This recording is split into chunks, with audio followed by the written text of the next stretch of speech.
Well, all signs point to the domestic economy continuing with its modest growth. This, however, is highly reliant on several factors. Key among them, the speed at which the tourism sector rebounds to pre-COVID levels, which is in turn dependent on the relaxation of globally imposed travel restrictions, the strengthening of public health sector infrastructures, and the broadening of vaccination access across countries.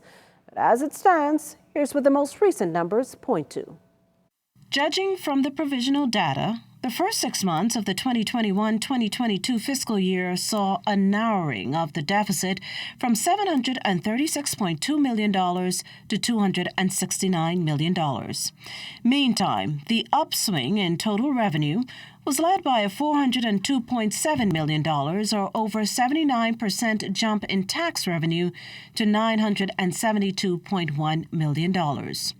Zooming in on that number, taxes on goods and services increased by $265.4 million, as VAT receipts more than doubled to $576.5 million. A year earlier, that figure was at $286.4 million. Likewise, gaming taxes went from $11 million to $21.4 million, and taxes on the use or supply of goods and services to $55 million. Based on the numbers compiled in the central bank's latest monthly economic report, underpinning that their figure was the higher intake from business license at $27.2 million, motor vehicle taxes at $20.5 million, and marine licenses at a smaller $2 million.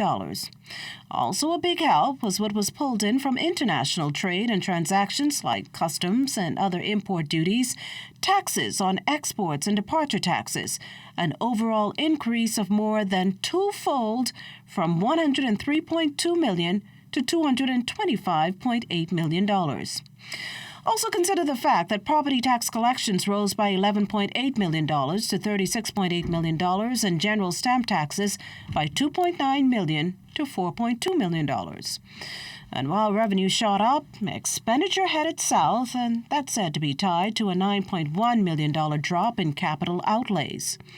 However, recurrent spending ballooned by $7.8 million, and you can blame that on a $56.6 million rise in interest payments due to the elevated borrowings as a result of the pandemic. Further, personal emoluments and subsidies were $13.7 million and $5.7 million higher, respectively.